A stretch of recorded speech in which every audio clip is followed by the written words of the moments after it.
It's Jenny and Anders and myself who are in this team, and today Anders and myself will be talking. So next slide. So in details, we look today at the why and the how we need to do business modeling and financial forecast and the goal for that. And then Anders will take you into details of how you can define your price model, how you can define your payment model, looking at market segments and product segments, and why all of those are really important in order for you to define your go-to-market model. And when that model is ready, that's when we can start building your financial model. So we'll go into all those different points. And as Stefan was saying, please think about your own business and prepare. Because if you can take the next slide, it's a tight schedule we have this fall. So the first is this week, where you are on Wednesday 27th today. And then we've booked slots for all of you. And we know from, you can click again and then next one. So basically, we have 3 weeks or 2 weeks to prepare your business model. And this is really tight. So will mean that you'll have to work on it pretty intensively for the next 2 weeks, because the deadline is 18th of October. Some of you maybe already have content, and some of you we need to work really actively on that. And we know from experience with previous startups that we need at least 5 sessions in average to be able to get to something that where we can come to a P&L. So what we want from you today, I will put the link in the chat, is that you go. This is an open schedule where you need to start and book your first session with us. We already have one booking on Friday with Rico DR, doctor. And then please, if you can, on Monday already, put in your name and your email address so that we can book a meeting with you. That would be great. Thank you. The second workshop will come next week is where we looked at value-based pricing in healthcare. And that's looking at the complexity in addressing healthcare, all the stakeholders and the terms that are relevant. This is a focus on Sweden, obviously, so maybe not relevant for all of you, but it's still very interesting to see how complex it is. And I'm convinced it's as complex in all the other countries. And then we look at the customer journey, the patient journey or the customer journey within healthcare, looking at a model that we've used for and we developed for companies to try and define that customer journey, and then looking at quantify and non-quantifiable effects of your customer journey of your products versus the current product in healthcare. So that's next week. But now let's look at today's session, where we will discuss business modeling and financial forecast. So why are we doing that? Stefan has already, of course, explained that, and I'm sure all of you understand. But it's really crucial for assessing the feasibility of your business, providing clarity and direction, getting funding, obviously, and helping you to make a decision on why you should go to B2C or B2B. And of course, it's part of your investment readiness program and any future due diligence process that will be done on your company. So how do we do that? We will define different segments and then model them into a spreadsheet. And then we're looking at, okay, is this making sense? How much money do you need to get into break even or not over a period of 5 years? So that's what we'll do. And of course, it's about making number crunching fun. So I promise you it gets fun, because it's really interesting to see once you put in all the details to see what you get in the end. So the goal of this session is really to end up, or of this model is to end up with a business design that corresponds to reality and is linked to a feasible budget. Is really something that makes sense and not just figures that you can show. It has to be based on something feasible. And this is really to give you a tool that will support your ability to innovate and understand how your business will work and how you can adjust it if things are not going the way that we thought it would, so that you can go back and address it. And it's a creative process, and it's supposed to be based on a discussion we have together. Okay. So can you hear me, everyone? Good. So what we'll go through here is sort of 6 steps in this workshop to sort of prepare you for what you need to have in place, like Andrian said, before you start the actual modeling of it. And the steps are the price model. We'll go through the payment model, the different sort of how to define your market, how to define your product segments, your go-to-market strategy, we'll touch point on that, and finally the actual financial model that we'll be working with in the one-to-one sessions.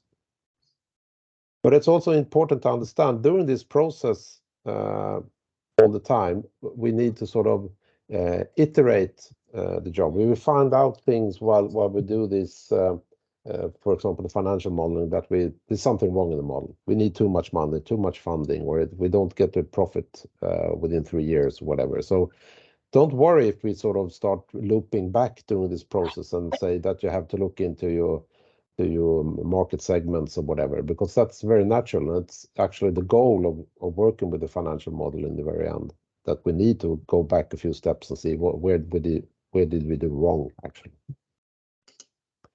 But the important thing now is, like Andrian stressed too, is that you start thinking about these segments that we now will present. So you have some at least general high-level idea of these different segments before we start doing the financial model. Otherwise, we need to iterate too much, and we sort of won't be able to reach a goal to be ready in time. So if we start with the price models, there are really, on a high level, 4 different ones. It's what we call the value-based pricing, competitor-based pricing, cost-plus pricing, and dynamic pricing. And we will spend quite a lot of time usually on value-based pricing, because that is what we see often works the best in the type of businesses that we are looking into right now. And the value-based pricing is sort of based on how much your target customer believe that your proposition is worth, more than looking at sort of inwardly or towards competitors. We actually look into what is actually the value you're providing to your potential customer. And especially if you're in a software as a service business, this is really what you should look into a lot. It's a bit more complicated and it needs some time to work it. But once you get it in place in the right way, it's actually more profitable than anything else, as I will show you later on. The competitor-based pricing is really what you can hear on the name of it. It's actually looking at the competitors and decide either that you will sell the same thing cheaper because you're more efficient or whatever, or you have a similar product that is better in one way or another. You can actually have a premium price on it. But it's in the long run quite complicated to be able to run a competitor-based pricing. Cost plus pricing is really easy. You just decide what your cost is all about, and you put the margin on top of it, and then you have your price, really. And then what we have something that's called dynamic pricing, or sometimes it's also called supply-demand pricing. The most common way to see this is actually when you're buying an airplane ticket, for example, that the ticket is quite cheap if you book it 3 months ahead instead of a day ahead of your flight, because the price varies on how supply and demand works, really. If you look at these pricing models and if they have an impact on the total profit of businesses, you can see very clearly if you do some research that it actually has. Cost plus is usually quite a low profit. Competitive pricing a little bit better, and value-based pricing is more profitable than the other ones. The most profitable one, actually, when you actually do it perfectly, is supply-demand pricing, when you use the imbalance. But that is really complicated. You need advanced systems to handle it. If we look a bit more into the value-based pricing, the pros and cons of it, what happens is that you get higher prices sort of directly. You can if you actually price what the customer think it's worth, that they get some kind of benefit out of buying a service or a product. It's also backed by some kind of research. You made some assumptions, you checked the assumptions, is it working? So you know that the customer is actually prepared to pay for your service.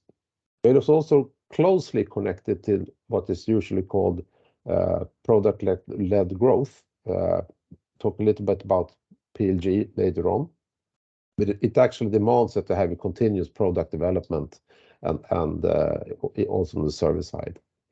It also puts the customer in focus, which I think is very, very good. The cons side of it is it requires some time and resources. You have to sort of balance your price all the time, and it's not really exact. Sometimes I've seen companies that try to sort of use a value-based pricing model and think they will find sort of the exact sweet spot for your pricing, but you never do that because you're always working on your value-based pricing. It really varies over time. So how would you do this if you go with the value-based pricing way? Well, you need to identify and analyze your buying personas. And they could be multiple, like, influencers, users, managers, etc. I will talk more about this later on when we go into the go-to-market modeling, because it's a lot about that in that modeling. You also need to survey and talk to your customer base, for example, the buying personas, who is really buying this product, who get to use it, and who is this decision maker, especially if it's business to business, of course. And you also needed to analyze data to build tiers and bundled packages and so forth, to test and try different roles, functions, or type of industries, and so forth that you're working with. And test and review all the time, and do it early. I stress a lot that you should start selling your product even before you actually have the product in place, to actually start discussing it with customers. I've seen too much of people that have not met the potential customer, and they spent like a year or two building a business model. So don't complicate it. To start with, at the early stage, guesstimates and good enough is actually okay. Because spending time and resources on building this without meeting the customer is sort of devastating. You need to talk to your customers. And there's a saying here, which is fail fast. Don't be afraid. Once you think you have a model that works, start testing it. If it doesn't work, you can change it, really. Again, the sweet spot is found by talking and selling to customers early, very early. And if it doesn't work, if you're using a value-based model, either the price is wrong or your arguments actually is wrong. You can actually have been designing a price. You're actually using the wrong arguments to sell it. It's easy to change the model. If you found out that it's not clicking like you thought it would, change it. Just be sure why you're changing it. So you just don't lower a price because the sales is bad. You have to be certain on why you're doing it. And this is, of course, applicable when you're early in the process of building your business. The bigger you get, the more customers you have, it's harder to change your pricing model, because it has effects on places that maybe you not assume they would have effects.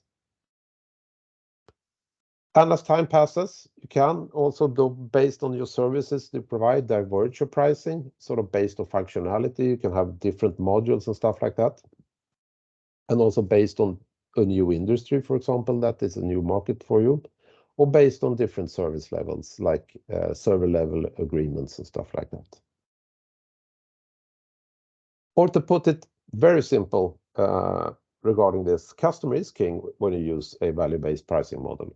And the customer is also your best marketeer, your product manager, or your strategy and tactics foundation. So talk to the customer early and all the time. So again, product-led growth is the way forward when you actually use your whole organization, focusing on your customers and how you adapt your product or service to that. So we have a question here. Do you have a price model in place, or what do you have in mind for it? You should just get a 30-second answer per company. Can we start with Eric? You're on the top of my screen.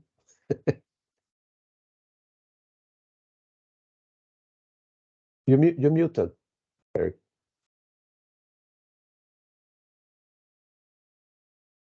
Eric? Ah, there you go. Yes. Yes, I think for Coach Nation, we'll be looking at the value-based pricing and see how we can add more value to the customers. Yep. Maria, you've been through this before? Yes, I have a value-based price model, and I was we estimated that they were willing to pay 1,000 crowns per user, and we just found out through working with the client that they're actually willing to pay 8,000 per user. So it's very true to work closely with them. And Helen, you've been through this too before? Yes, we have a SaaS subscription model, and our pricing is value-based. And that is pretty easy when it comes to business to business. We have already sold our product to a company. But when it comes to business to consumer, it's a bit more tricky today. Yeah, I can understand that. And if we go to Switzerland? So we have a value-based model with certain elements of competitor-based model. So we did check that our offering is on competitive level compared to alternatives. Okay. Andreas, Mood Social? You're muted.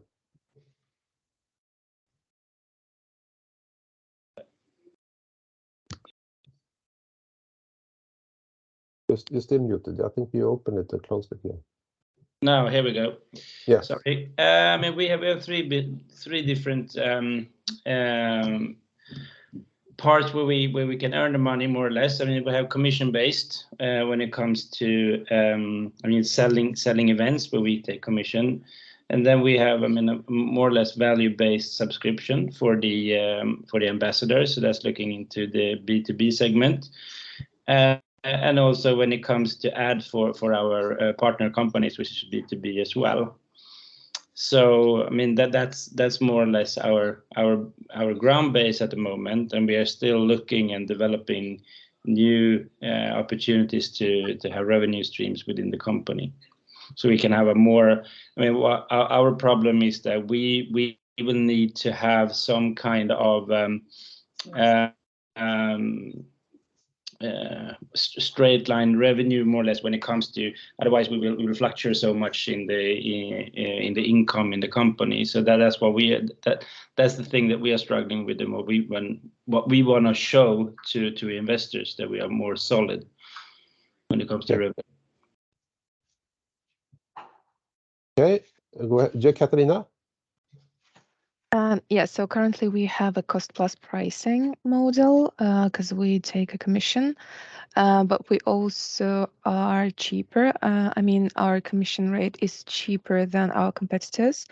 Currently, we are looking into how to create more value in our app just to attract customers, as the price of a session varies from a therapist to a therapist.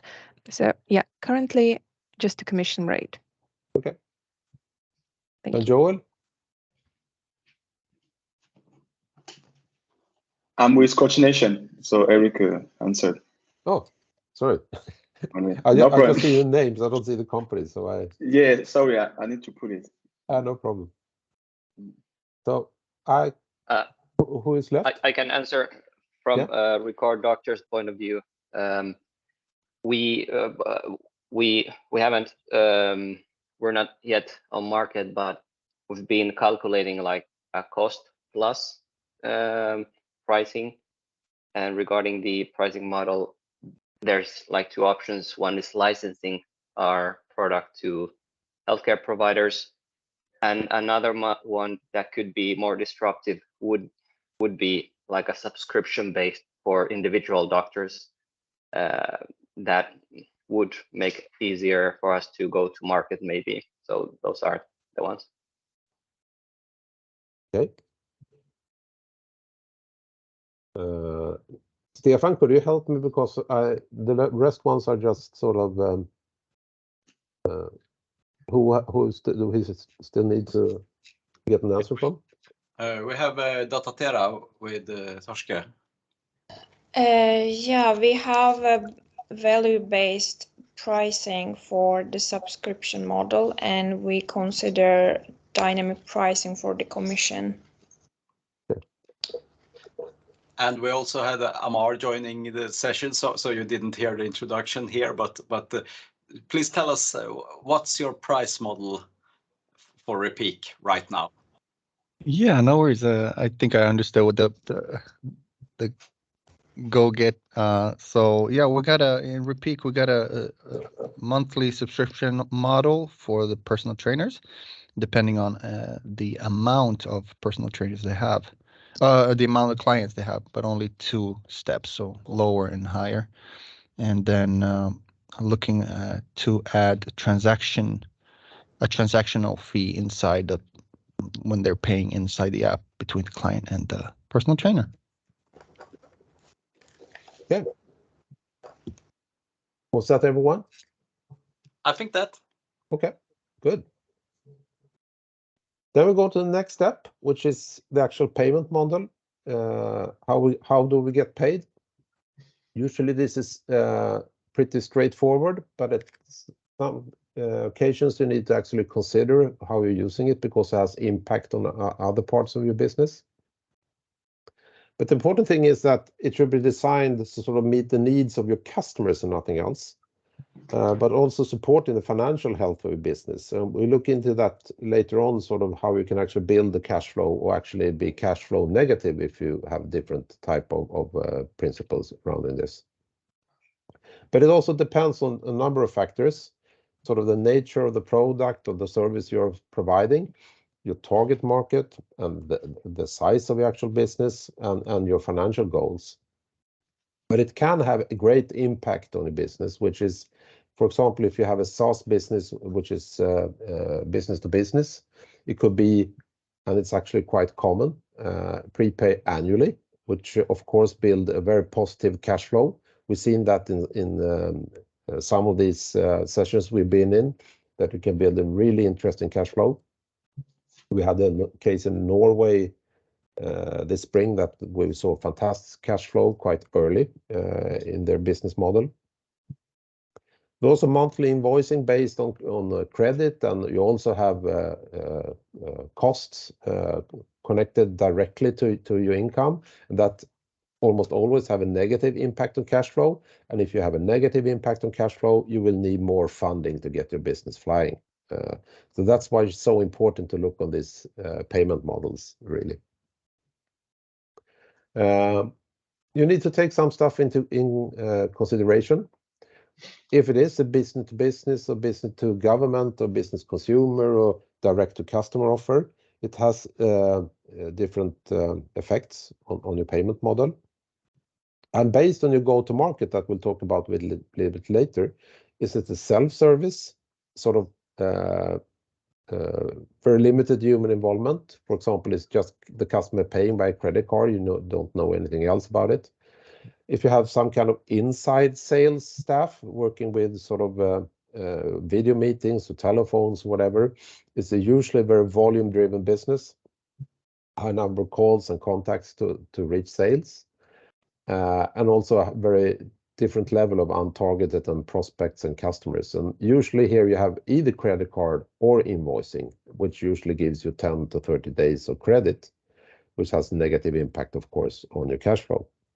You have field sales when you have a probably a bit more complicated business to business product or service, where sales staff having physical meetings with customers and doing sales. That is like 100% based on invoices all the time. And then you have marketing through channels. And we've seen quite a few times that you haven't thought about channels being a possible distribution model. We'll talk about that when we do the actual modeling with you in one-to-one, but channels are sometimes underestimated. We've seen that because you take down risk, you can actually get the volumes through the channel much faster, but also payment and stuff like that. And that is always invoices. So also have a question here. Have you picked a payment model and why did you pick it? And again, you get like 30 seconds per company. So should we start with Helen this time? Yes, sure. For our SaaS business to business model, it's prepaid annually, and we will invoice the companies directly. And for business to consumer, it's monthly subscriptions through App Store, Google Play. I can comment there because Helen and we worked with their model during the spring before the summer. And what, like the example I had, as you saw, Helen, the cash flow doing business to business annual prepaid is fantastic, isn't it? Yes. Maria? Sorry. Maria? Yes. So like right now, the B2C, you pay with credit card on the web page, and it's supposed to be a subscription SaaS model later on. And right now, the selling to the customers is with physical meetings, and it's also to get to know the customers really well, B2B side. Yeah. And we go to Switzerland again, Brolo. Yeah, we have an upfront payment by the end customer paid by credit card. We still need to figure out with the various channels, but we have reserved about 15% of the cost to the end customer to the channel partners. Payment is with credit cards. Yeah. You, Katarina? We currently operate with B2C mainly. It's payments via the app using the credit card. We use the third-party service Stripe, which helps us to combine invoices and make payments. And also we do B2B. We coordinate, operate together with some companies that provide services for employees who pay for services by not vouchers, but by credits, and these credits are given by employers to the employees. So that's how they can choose services. B2C and B2B. Okay. And credit card. Eric? Yes, on the we're looking into the B2B. We're doing invoicing. Obviously, a prepayment invoicing sounds like a great way to go about it. So it would be like a prepayment invoicing on the core service, and then added monthly invoicing for extra purchases. And when it comes to the sales, we should be using field sales because it's B2B, so it's a bit more of a complex sale to do. And as channels through partnering, we're looking at the HR companies like Manpower, etc., which we're looking to partner to sell the services because it could add value to their business model, and they have their own challenges. So that's what we're looking at. Okay. Kamal? Sorry, was that for me? Yeah. Oh, cool. Yeah, so we need to funnel our personal trainer through the website instead of the app right now because it costs too much to have the monthly prescription through the app. So that's where they go. They pay with a credit card, and then we're using the third-party Stripe as well. Stripe is fantastic for our type of work, and it's going to be great to add on the transactional fee inside the app between the personal trainer and the client, and Stripe as the third party. Yep. Yeah. I don't know how to pronounce her name. Tugse? Yeah, we think that for the subscription, we haven't decided yet, but we have some ideas, of course. For the subscription model, we're mostly thinking about a monthly invoice, depending on if we're gonna charge the healthcare directly or if we're gonna get paid through patient visits. And for the commission business model, it's more like a payment gateway, like Stripe or a credit card payment for the commission. Andreas?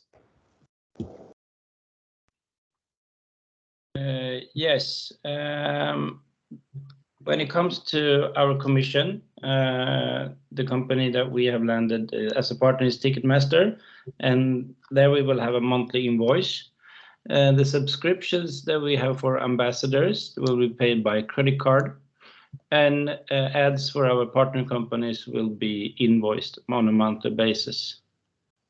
So two different ways to have our revenue. Okay. Who is left? From Record Doctor Guled. We haven't actually decided, but now listening to different options, I think would most likely be a prepayment invoicing for the healthcare providers or municipalities. But in case we go with the individual medical or doctors, would be maybe monthly subscription fee or something like this. Yep. I think there's one more left, isn't it? I can contribute. Currently, we are selling through App Store and Google Play Store, our app. We will implement sales through our website soon, and it will be over Stripe as well. And in addition, for our B2B activities, we're doing straight up invoices. Okay. Good. Myself, I ran a business like a CEO for 16 years, which a lot of the business was based on the SaaS modeling and the subscription. And that was only business to business, but we actually were able to even sell 3-year subscriptions with prepay. And the reason for that is when you're working with business to business, actually where it ends up in the customers, how they pay for it. Because if you're selling a subscription, they actually don't need to use their CapEx like an investment. They can do it as a running cost. And that has some benefits on the balance sheet, the P&L sheet, and also actually that decision making is usually quite lower in bigger organizations when you're we're not using the CapEx version of it. So we can talk about that a bit later when we do the modeling with all of you that is working with business to business and subscription model, because you can get some interesting effects there, really. You can get the 3-year prepayment without the discount, actually, by using some smart steps. Okay, then we go into the market segments. And if we look at those, we have sort of a basic principle. And the key to this is actually to focus on the needs or preferences of your customers, of course. But you really need to understand your target market and start developing what we talk about, the customer personas, which we'll do in the go-to-market model. You can sort of create a marketing strategy that resonates with the customer and actually drive sales. This is pretty underestimated in our point of view with the market segmentation. So if you do it step by step, you identify your possible market segments in a broad perspective in terms of geography, customer segments like demographic or industrial, whatever. Then you have the channels. Are you going to do indirect or direct sales? And the hard part here is to pick one, I would say. We've seen quite a few companies that we've been working with that has a very complicated way of doing this. And for the first period, pick one. It says it 2 at the most, but I would like to stress again, pick one, because it gets too complicated. The one you pick might not necessarily be the one with the biggest volume or value potential, but actually the one that has the shortest track to success. We've seen a very good example of this when we were working with a company called MindMore that used to be part of the incubator or the accelerator. I don't remember really, Stefan, but anyhow, they were working with an application for evaluating cognitive disorders. They had focused on the area of ADHD, I think it's called, which really was the volume market in Sweden. But during this process, and we were working with them, they redirected it against dementia. And actually in 2 months, suddenly they had closed like 5 or 6 new businesses. And before that, working with ADHD, they closed nothing for a year. So it can actually be thinking about where is the easiest and closest way to success. And then we can actually later on start working into the real volume market that we identified. So that's why we are stressing this a bit. And too many startups have gone belly up, but not being focused because your resources are scarce in every sense, not only in terms of funding and capital and money, but also that you're quite a few heads in there. So be focused on what you decide to do and do that, and not too much, I would say. And it's not trustworthy when you meet a potential investor to say that we will conquer the world within 12 months and do everything in this segment, because no one will believe you. They will believe you if you say that we evaluated all this, but right now we're focusing on this part of the market. So if we go to questions again, have you already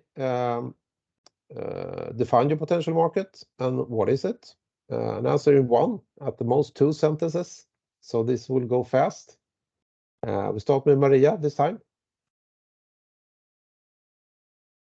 Yes, I'm right now doing what you said, working with one where I can have the greatest success because of their interest, which is the municipality, although the later is more private companies. And Katarina? Currently, we are looking into psychographic group. And it's 3 groups: loneliness, low self-esteem, and anxiety. And we also divide those people into groups. The first one is those who tried therapy but didn't like their specialist. That's why they want that match. And the second one is the first-time seekers. Thank you. Okay. Eric? You're muted, Eric. Yeah, somebody keeps turning off my mic. What I'm saying, we're doing some research this week, following up on the first workshop we had to decide which segment we're going after, because we tried different ones. I believe we have to look at the geographical place, Stockholm. So I think we're going to be focusing in Stockholm in companies with at least 50 people, which have a HR department and the needs and the needs for the service we're providing, and that are looking to promote themselves as an energetic company and employer branding, etc. So yeah, startups that are scaling basically would be our ideal segment right now. Sounds but like we could change during the course of the feedback we're getting from the interviews we're conducting. Done your homework. Sorry? You've done your homework. We're doing it. We're in the process. So we go to Switzerland, Roland. So we target 75% of people with mental conditions who self-treat in Europe and US.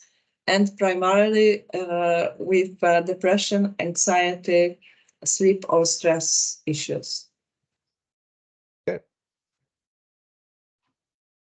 And Helen? Yes, Sweden is our test market, and we focus on menopause age women in the workforce, in the workplace, 45 to 55 with symptoms affecting their daily life and work and their larger employers. And Tuxe? How do we pronounce your name? Tuche. Tuche. Okay, thank you. Yeah, so I am in contact with caregivers, like small caregivers, where they see a smaller amount of patients compared to the ones like Capio, and I'm focused on the ones in Stockholm region. And as a second market is pharmaceutical companies. Okay. And Amar? Yeah, so we're targeting either self-employed personal trainers or like in a broader business. But a interesting segmentation that we're trying to touch or actually been getting into is the newly educated personal trainers.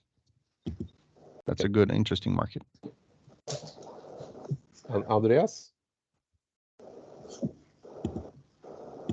I mean, geographically, we are focusing on Stockholm. When it comes to our survey, we have an 89% hit rate within the target group for our business, and our closest way to success is to sell more or less tickets to events. So the commission-based revenue is our mainly focus.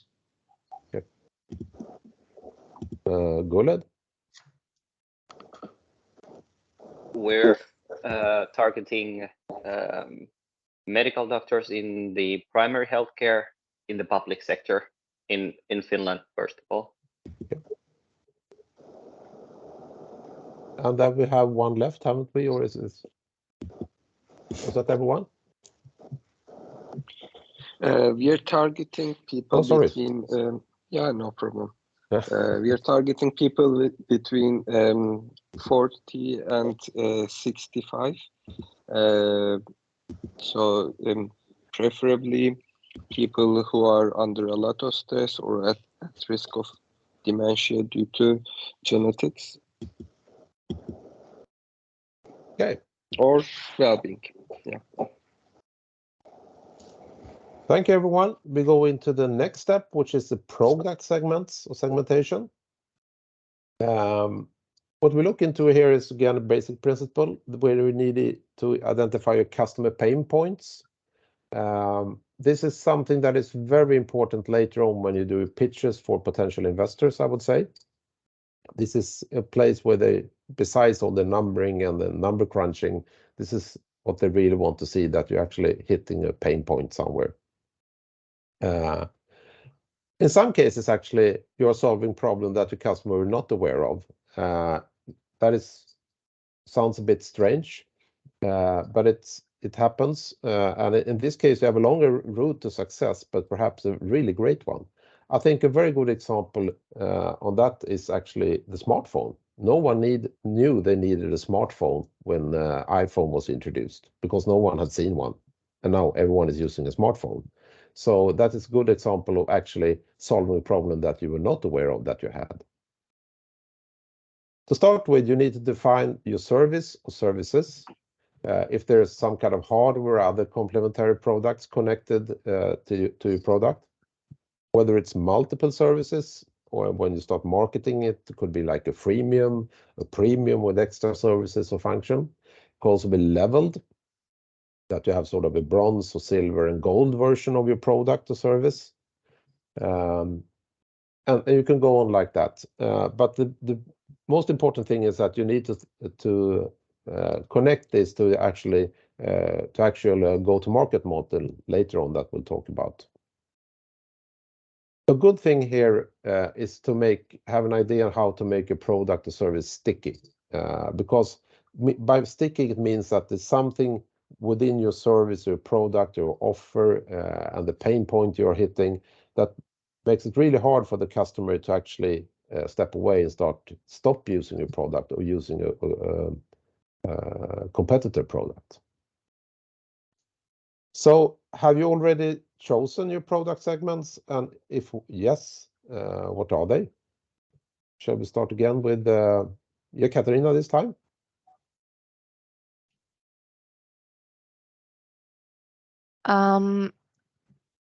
Very hard question for me to answer because we're targeting those people who don't find the right therapist from the first time and then they end therapy.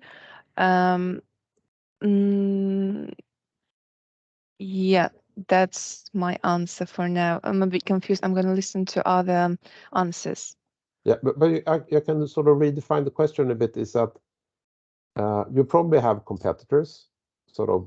Yes. How have you designed your product to sort of reach another pain point within your customers that is better than your competitors, for Yes, example? we added free features like mood diary and articles for your problems, and also daily questions for self-reflection. So we're encouraging for self-help, encouraging consumers to use self-help tools to support them between sessions. Yeah. That's what we do right now. Good. Maria? Yeah, the segment is stress. I mean, if that's answering the question right, I got a bit confused as well. But so creating tools that the company will continue using as a part of the culture in the company, so it becomes the heart and the lungs of the company. And the pain point is the stress reduction and saving money on sick leave. Did that answer it correctly? Yeah, I think so. Yeah. It's not in the slides, but another way of sort of looking at your product segmentation could be that what you don't want to be is middle of the road, doing what everyone else is doing. It's actually easier to either have a very low priced product that is sort of a bit simpler than your competitors, or you have a high class product that you can actually charge a premium that points out in any other way. So you need to sort of have to hit this what we call pain points in another way also. Eric? Yes, I think our solution is because every company wants to be a healthy company and invest in well-being, but it's quite complicated to do. So we offer like a turnkey solution, removing all the hassle of organizing, etc., and really allowing companies to be healthy and use their healthiness budget, but without all the hassle around, and we organize it and give them the material to show that they're actually doing activities for their employee branding, etc.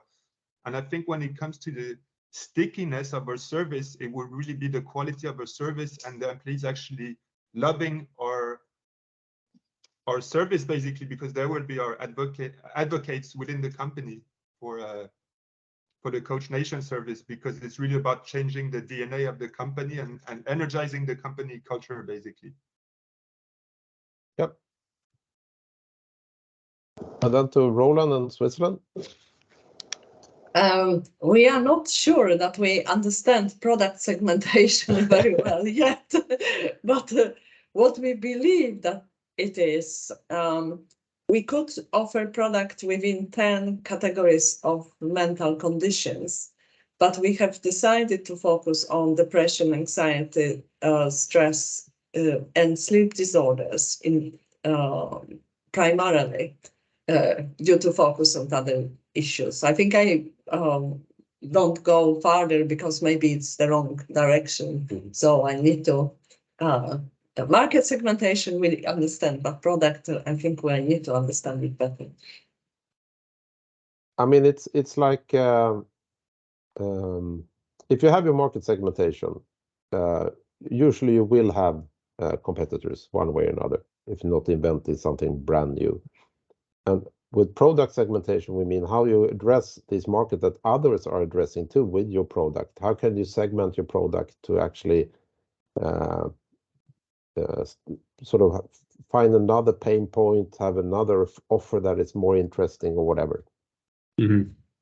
Otherwise, you will be middle of the road. And if you're middle of the road, everyone is already there. So you have a problem, I can tell you. So you need to find your, and this can also be that you actually, it's not the product itself, it's actually how you promote it. That's also part of that segmentation. Yeah. Think about it. Yeah. Okay. Thank you. Yep. Helen? Yeah, the customer pain points are the symptoms that are different for everyone and where there's no solution for everyone. And what's sticky is our machine learning in the app, which gives the customer a deeper personalization within time. And for companies, this could mean a more targeted, lower sick leave, absenteeism, and lower productivity. Higher productivity, sorry. Okay.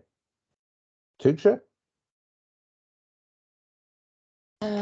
Yeah, so I think I need to learn more about this because I haven't thought about this, if I need to be honest. But the value proposition that we have at the company is to increase the efficiency of using healthcare resources for focusing on data.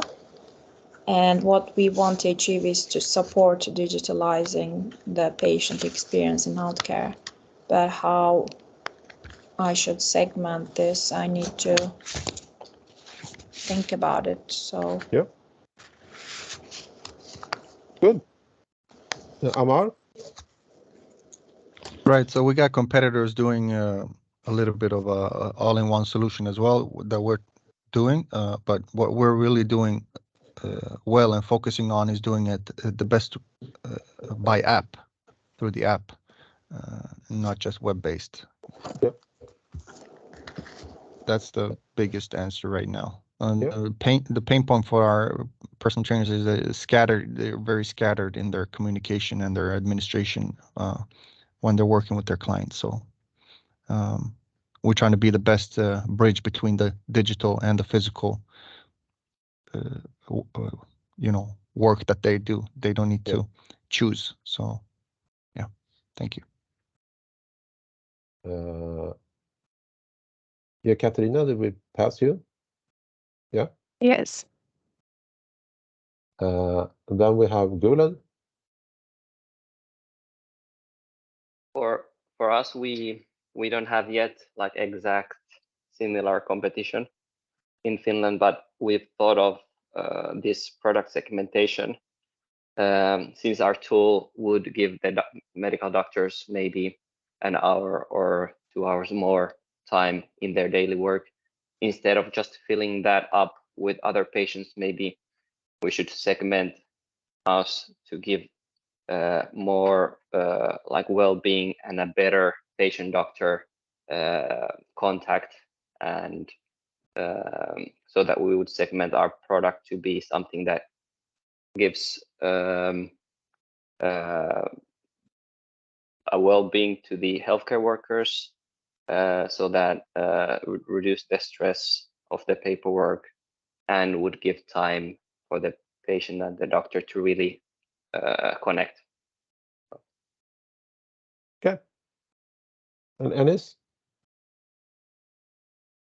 Yeah, our direct competition is our field is newly forming, like cognitive wellness. So we sort of segment our product in between wellness and games, and combining it in cognitive wellness, we approach it with an holistic point of view, and we also embrace like our colleague here, we don't think one size fits all model doesn't work. So we personalize the app based on our customers' needs.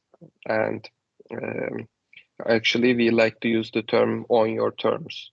So if you can't do one of our suggestions, then the next week we offer you an alternative. Okay. And then Andreas, have you? I mean, basically, I mean, we are in health tech, and the problem that we are solving is to break the physical isolation when it comes to loneliness. And why? I mean, this is because it's a really huge stigma of confessing to both to yourself and to other people that you are feeling lonely and that you are struggling with this. And it has become a huge problem for society. Not just in Sweden, it's all over the world, so it's global. Yeah.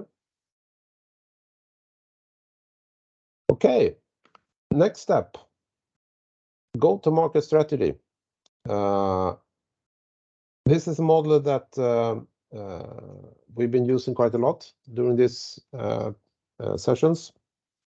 What is it all about? Well, it's really how to bundle your earlier reflections into a strategy, I would say. And what is a go-to-market strategy? Well, it's compared to a business plan, it's more sort of detail on the tactical level, how you attack your market, really. And the key characteristics of this is actually to have a greater focus on a new product that you're launching, and how to achieve the highest conversion rate and so forth to drive growth. It's also about expansion when you go into, for example, a new market or a new segment within an existing product. I strongly suggest that you actually go through this process of these steps that we suggest here. And also a lot about relaunch, especially relaunch. I've been using myself a lot in the past years, because when you have a business that is up and running and have a pretty decent revenue stream, you want to launch a new product or something like that within your existing customer base, for example, and you find out that you don't have a success. You're pretty sure that you have a perfect offer for this existing customer. It doesn't work. Many times I've seen that if we go back to the go-to-market strategy and go through these 11 steps that we'll be talking about, to find out what you've done wrong and actually can relaunch something that didn't work the first time, a second time, and it actually becomes a success. So this is something I strongly suggest that you go through as you grow as companies in the future. Like every time you do like a 3 or 5 year strategy with a business plan to support it in the fiscal year, also run through your go-to-market strategy once a year at least. And there we work with this model. There are other models, but this is one we use in these presentations and internally too, is like the 11 steps. All of them are not necessary at every stage of your business or your business modeling, but they should be evaluated whether it's relevant now or not. The first one is to identify your customer and the people involved in the buying process or the buying center and their personas. So, for example, who is the initiator, who are the influencers, who are the end users, who are the gatekeepers, who are the decision makers, and the approver, and the buyers involved in this. And the reason for this is that it could be that someone who gets a great sort of a lot out of, for example, functionality of the service you're providing, but they are not actually sitting on the budget to make a decision to do the investment. So it's important to understand how this is working before they buy something from you. Also map out the value matrix. Identify the problems your product can solve for each persona in this in the first step, and then create the messaging that highlights the solution to the actual personas, to the faces. And also in these cases, when we're working within health tech, don't forget the patient. We've seen that quite a few times actually. Then start testing your messaging and proposition, like the test and redefine the messaging and before a full product launch. For instance, you can do it digital ads for your components and create what they call A and B tests. And after that, you can analyze and optimize messaging as you go all the time. and evaluate different marketing channels, test all the time, and determine which one can offer the best performance and highest conversion rate to actual customers, and include messaging and positioning and stuff like that in that too. Step number 5 is to look into the buyer's journey. Define the steps in the funnel. We talk a lot about the funnel here. That you identify all the touch points and offer something to each customer at every touch point, like I said in the personas, for example, that you're addressing the right people with the right message. Also select the sales strategy. That's what we talked about before. You might remember the self-service, inside sales, field sales, and maybe channels. And step number 7 is to create the brand awareness and start building a demand. That's when your brand sort of should be connected to something positive, of course, with both inbound and outbound marketing. And by that filling your pipeline, of course. And also create content to generate leads. You need to be interesting with the inbound marketing. And that focus on sort of being interesting, drive traffic to your website through different channels. And also outbound marketing, of course, to require content to generate the awareness and stuff like that. You can get some very interesting effects by being creative here on the number 8, I can tell you. I can talk about a bit more about this when we have the one-to-one sessions later on. Then step number 9 is to start optimizing this. Once you're up and running, your airplane is starting to lift. You need to sort of optimize it all the time. You need design ways to measure your go-to-market strategy, how effective you are based on key performance indicators or KPIs, and make changes based on the data to optimize it all the time. And then you can start with step number 10, which is starting to shorten the sales cycle from the period when you have sort of a pretty cold lead or a suspect, you can call them, and how to faster get them into actually become a customer and buy your product. And finally, reduce the customer acquisition cost, or the CAC. The CAC, probably you heard of before. Sometimes I've seen that, for example, investors starting to talking to startups, start asking them about their CAC. But it's really hard to have a CAC when you're a startup, because you don't have the volumes in your systems in terms of revenue, and customers actually can define what CAC you have. So don't spend too much time on this before you have actually a revenue stream, I would say. So if we go into this, you won't have to answer this question now, but we would like you to go through these 11 steps and see which ones of them are relevant in the stage you are right now, and why you picked these steps. And we will answer that in the one-to-one session when we start working the financial model, because we see a lot of that we need to change during the financial modeling, because we haven't thought through these steps, how we're going through the market. So it's not anything you need to answer now, but please go through them before we do the one-to-one sessions. Then finally, we have the number crunching that it all ends up in. And Andrea will take you through this. So we go into the first slide there, Andrea. Please go ahead. Yes.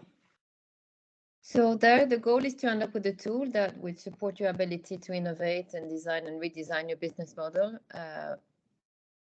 So step by step, we start, and that's where we spend most of the time. Start with the worksheet called revenue, where we look at your potential market, what's your total addressable market, and what is it, so we can define it. And then based on that definition, what market share do you have? What do you want to achieve there? How do we make it evolve over the 5 years that you have? Then based on that, after that, we look at your cost. So your cost of the goods sold, what is it that costs? And obviously based on your model, look at the prices that you will charge. And that this is really where most of the time is spent at the beginning, to make sure that everything holds together. Once we have that, we look at the costs. So based on the volumes that we need to deliver over 5 years, we look at, okay, what does it mean in terms of costs? So first, in terms of okay, office and everything, and looking at what you need to invest in terms of companies that you will have to work with, or legal costs, or everything around that. We look at staff. So how many people do we need over time? You will need a short team at the beginning, and then the more volumes grow, the more you need to staff, being sales personnel or support staff or software development, HR after a while. And those two worksheets together define the summary of your costs, both the other costs and the staff costs. And when this is done, we will reveal the profit and loss. And that's the summary of your P&L, which is the picture that you saw at the beginning, is really a short picture of your business, and that's the stuff that you can copy paste in your pitch deck, and that you can use to present to potential investors. And then there's another worksheet that's much more detailed, where we look at the cash flow calculation over 5 years, and that's where you can see exactly how your cash is developing over time and how much you need in the first year before you become profitable. So this is the first worksheet called revenue. That's where you look, this is defined over those 60 months. And we have 5 years then, and looking at, depending if it's only one market or several markets, then we look at that. You see that there's a market share in different, being maybe different segments, or being B2C or B2B that we define together. Your costs, and then basically your model, is it subscription or is it commission? And that's where we model everything in there. The next one called others, and that's where we define all the costs. So above in green, that's all linked to employees, and it's defined automatically based on the employees. So looking at your office costs and travel costs and computer and everything, and below we have all the other costs, so software development or support function, productions, external services you will use, being it a peer office or whatever, your accountant, legal costs, and your board of directors. And then it's the staff part, where we defined the needs for staff, also evolving over the 5 years. So that's what we defined at the beginning. First your local staff, and then your overhead cost with, do we need a CEO? Do we need a CFO? What type of management team do you need? How much support staff do you need? All of that is defined and will evolve based on the volumes that we have defined in the revenue part.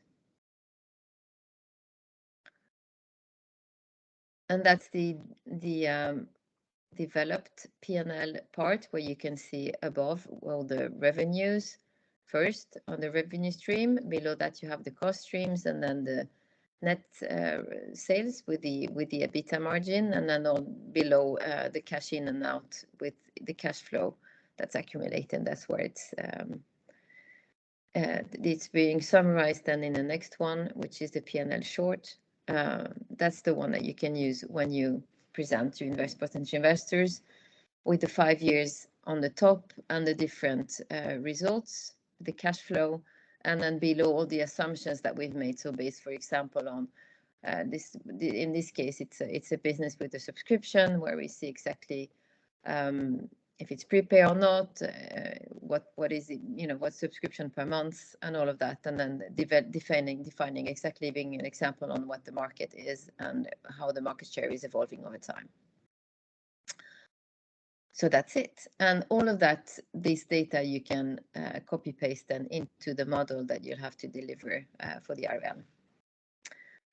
So that's where we're coming to a question as well, where we're really interesting to know what type of budget do you already have in place today. So we start with Ellen. We know, but you can give us an answer on what you want to adjust to your budget. Yeah, we want to adjust the time frame. Yeah, and also the revenue assumptions, basically, and the costs also. And we think that it's possible to outsource the support. Okay, so some tweaking. Yeah, some tweaking. Okay. Should we say Coach Nasia?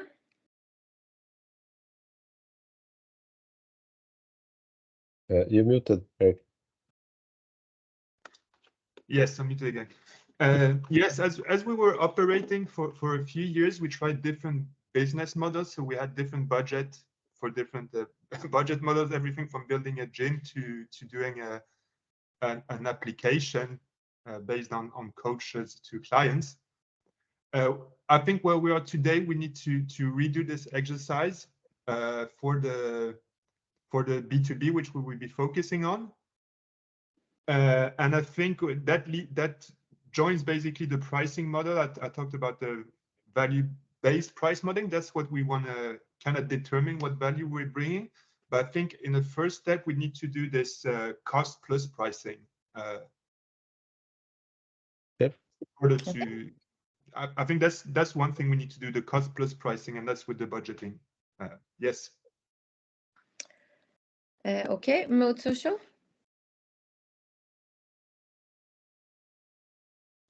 Yeah, I mean, we have a workaround in our total budget, more or less.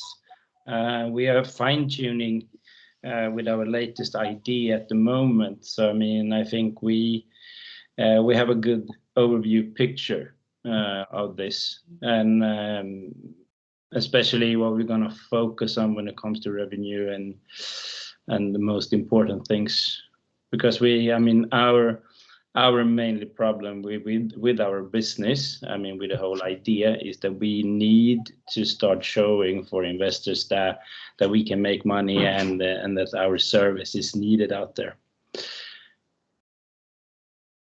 Okay, thank you. We take Data Terra. Yeah, hi. We need some tweaks around our revenue streams, and also we have a budgeting, but it would be nice to have some review and see if there is any tweaks needed there too. Okay, thank you. Maria? Yes, I've got your help last year a little bit, and that was on a big scale, and we're looking for investors. Today, I'm actually looking more into how to be able to do this without investors. So it would have to be a different kind of a budget, I think. So that's about it. Okay, so starting from scratch again to redefine a new way. Okay. Record Doctor. Yes, for us, we have for our pilot project a budget, but we haven't done a go-to-market budget yet. So in that we would need help. Yes, very good. Who did I forget? Let me check. Repeat. Hi. Yeah. So our budget is focused on scaling rather fast into the Scandinavian and Nordic countries. So it's quite aggressive in that sense, which is why we need investors quite soon. Thank you. Okay, so your budget is ticking the box. Yeah. Okay, good. Meet help. We currently have no budgeting and we're still defining our financial model, but we are focusing on marketing right now to attract more paying customers because we have the same problem. We need to show investors that we can make money, but currently we have so small number of paying customers that it's not enough for them. Okay. Thank you. And then Baynex? Yeah, we have a very complex budget on an Excel with sales forecasts, salaries, go-to-market strategy, combining B2B, B2B2C, and B2C sales. Sounds complex. Good. Unfortunately, I would rather it wasn't. I understand. Am I missing someone? Healthy Roland, longer, yes, healthy Roland, longer, sorry. yeah. Forgot my We home have. country. I think we have a pretty good handle on budget. We developed a detailed activity-based model. So you know how we progress with cost based on activities and based on revenues. But it will be interesting to get feedback on the way we have modeled our business. Okay, great. Thank you. Anders here, I would like to stress that, and Andrian did that too. You might feel a bit uncomfortable if we start working with this because it takes a lot of time to get the revenue stuff in place. Once that in place, it's quite easy to get the cost in place. I think maybe Helene and Andreas and Maria has been through this process. I think you liked it. Hopefully you did. Yes, I can definitely agree, Anders. I mean, we got your help last year, and it was fantastic for us because I think we realized quite early in the process that our total more or less business model needed some help, and you did a fantastic job for us, which helped us and gave us a lot of confidence also when we're talking to investors. So I can recommend all of you put time in this because it's really valuable. Thank you. Okay. Yes, so basically next steps are coming now.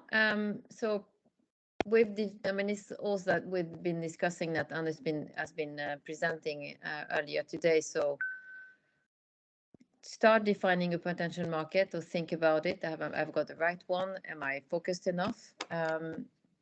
Or do I need to focus on something else, which is giving me a shorter road to success? Looking at, do I already know what market share I have, or can I estimate that based on the customer data? What are my costs? What price do I want to take? What pricing model do I want to give? So put everything on paper, prepare as much as you can so we can move fast. Do you already know about your costs?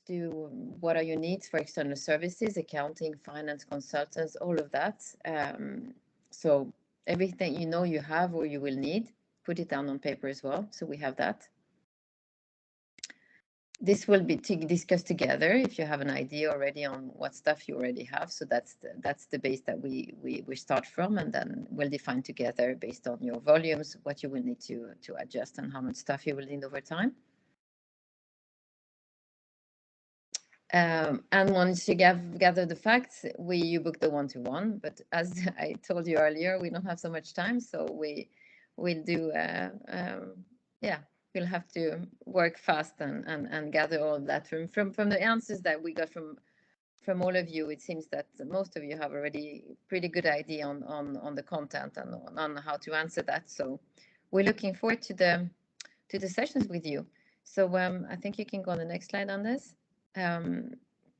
We will start the sessions with giving you a quick pitch. So you giving us a quick pitch. So we've heard of all of you last week, so we know a bit about each of your business. But again, it's always good to refresh our minds and then get us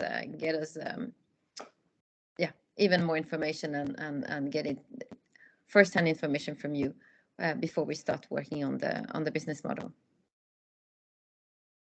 So again, this is the link so that some of you already got in to look at it. So ideally, get back to us. You have our email at the beginning of the presentation that will be shared by Stefan, I believe, later on with the recording, and then you can either put your name and your email address, and then we will send you an invitation. So ideally already today, that would be great, or before the end of the week. Okay. Any questions? So for tomorrow, the session boxes look gray. Can I book them or not? Tomorrow we don't have any. No, tomorrow morning we have a workshop already, so we are fully booked. So it's really the one where it says start at 1, 3, 2, 4, 5. So we have booked, for example, Friday. So have a look where it's the yellow parts.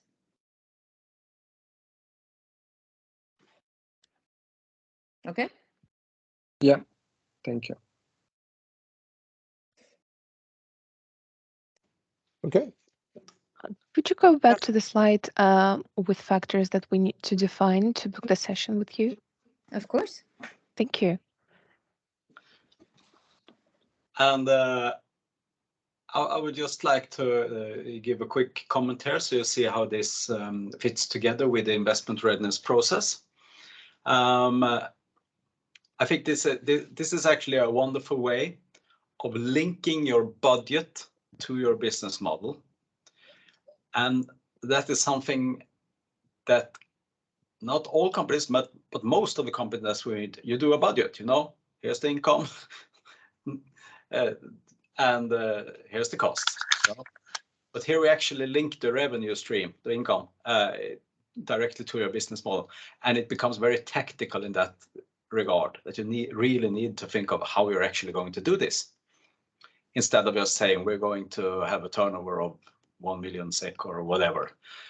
So you need to define these things. And it's very, very valuable. So the business model is linked to the budget process in this case. And why this is so important from an investor readiness process perspective, on the exercise number 4 of the process, you will actually upload this model or your own model of this. So you can choose another, of course, if you already have this in place, you can just have one session perhaps with the team here and get their feedback on this, and you will use the model that you have if you're satisfied with that. But you can also get some impact how to change this. So it's not that you have to do it exactly this way. But if you haven't got this in place, or you find that this could be a really much better way, then use this model, which is actually an Excel sheet then, and work in that and upload that in the investment readiness process tool afterwards on exercise number 4. And why is this so important from this perspective? Yes, because when you start your pitching for investors, and many of you have already experienced this, I guess, but you have this first initial meeting and they say yes or no, something like that. And the yes is hopefully, oh, this is, when it's no, it's just a no. But when it's yes, they usually have, okay, let's see. And they have some kind of ask. Could you please, next time we meet, could you tell us a little bit about your potential customers or the pilots that you're doing? Or can you show us the demo? We always ask about the demo. It's usually in the second meeting. First, you want to see if it works, and then we have a demo. That's the way we usually do it. And sooner or later, it depends on where in this process, you will get the question, okay, so please send us the budget. Or please send us the underlying calculations for this. This question could be described in many ways, but it will come. And that's part of what the investors call the due diligence process. And this is, of course, if you have investors who know what they're doing. You can always fool your aunt or grandfather or child, rich child, if you have, to invest in your company without, having this paperwork in place. But usually in this process, the relation part, the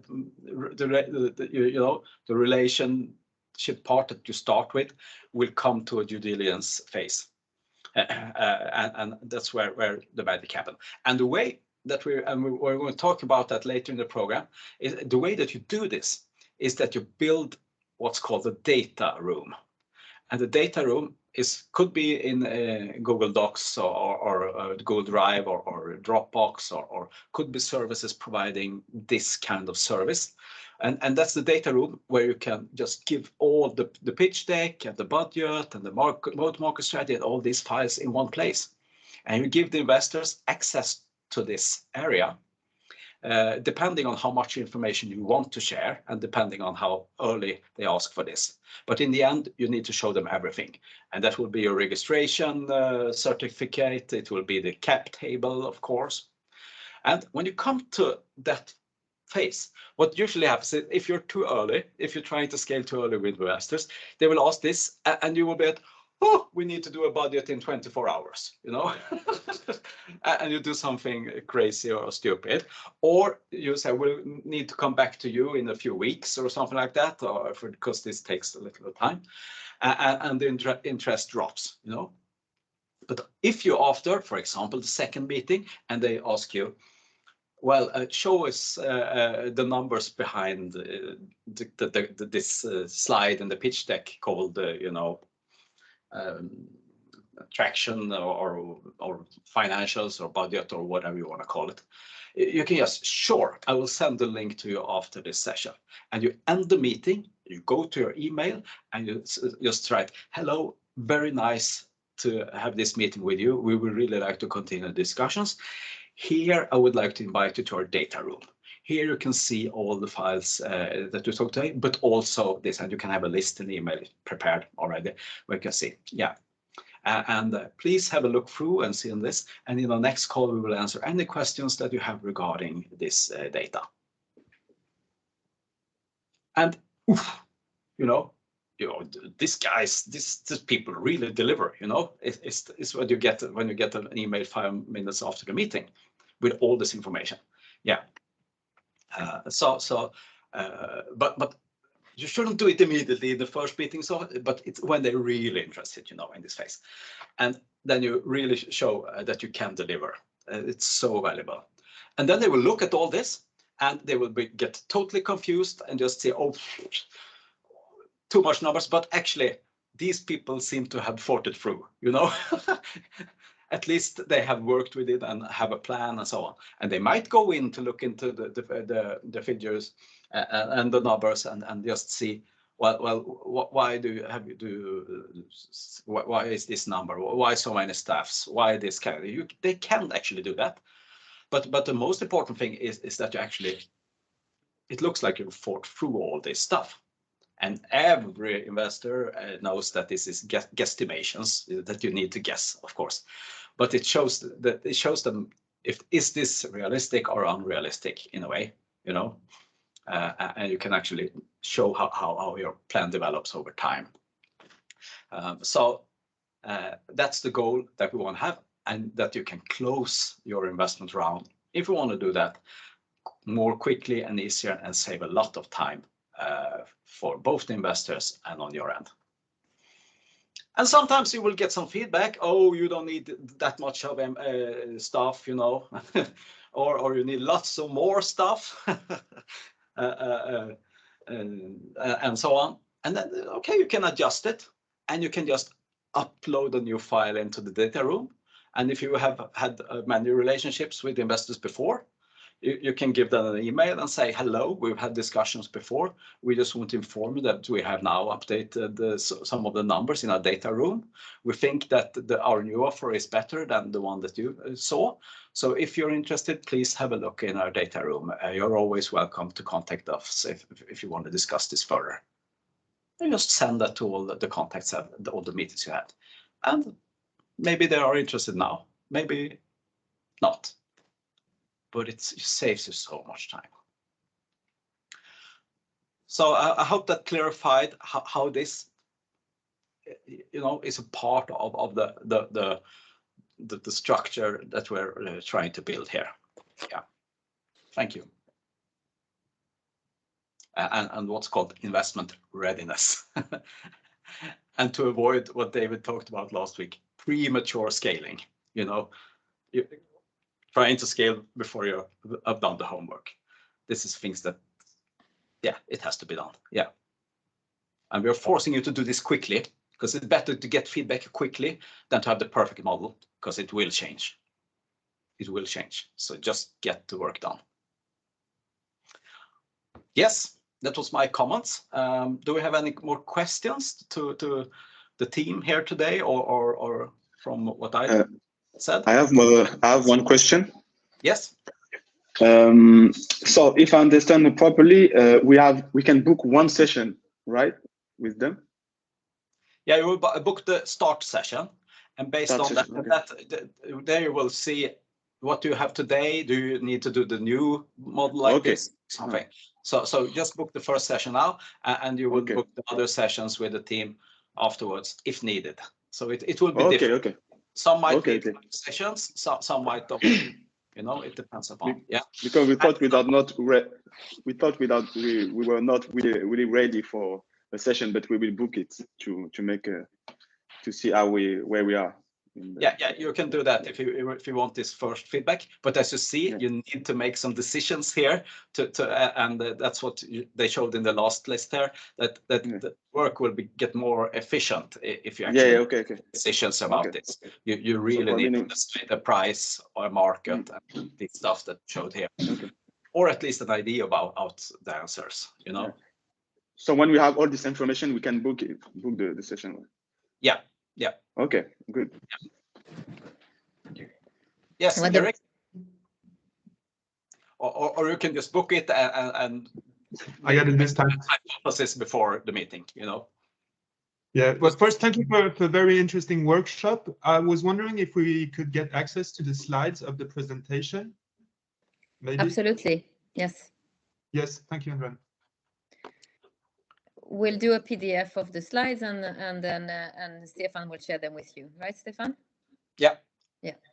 So you will have to do that, no problem.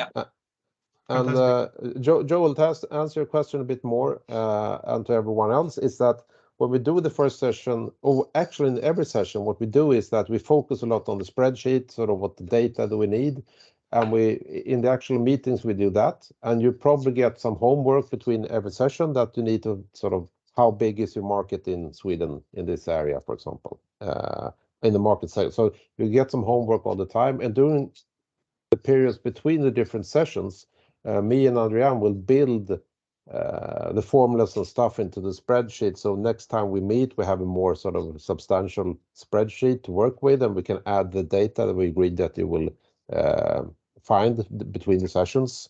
So that's how we usually work with it. Everyone gets a homework to next session, how to find the data and input for the spreadsheet. So it's once we start doing it, I think you will understand the model. Okay, thank you. A question, is it possible to book later on in the week where it says startup 1, meeting 3? Is that a slot that is possible to book, or is it just the ones where it says startup? No, it was no. It's you can book whichever you want. It was just we were trying to model and show to Stefan that it's a tight schedule and we will need you to be available, so that because most of the time we need a few sessions to get to the end. It's you will never get to a result in one session, so it takes some time. But book whatever you want, and then whenever you can, and we'll adjust accordingly. So okay, perfect. Thank you. Yes.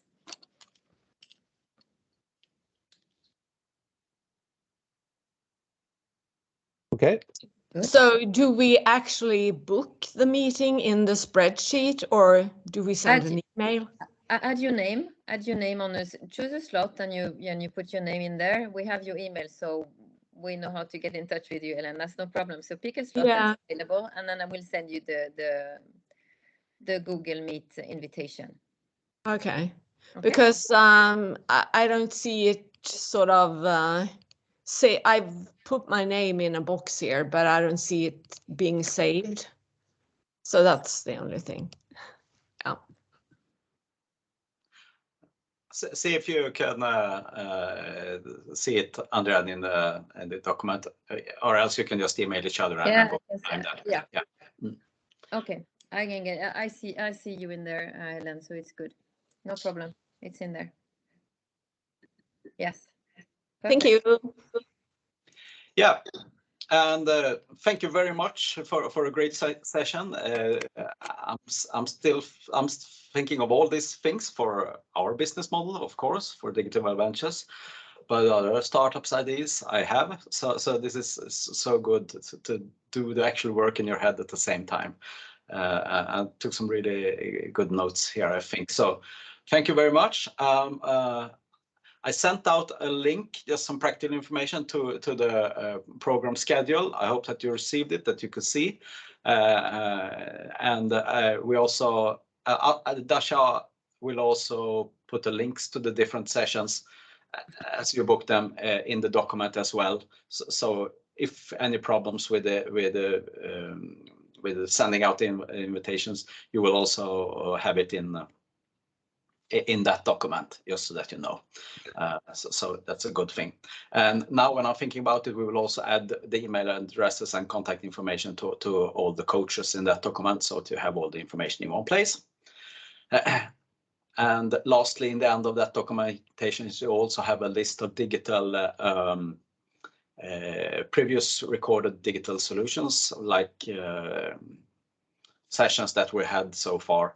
And we will continue to add sessions there as we move along. So please check these sessions out if you have time and if you want to, just so that you know.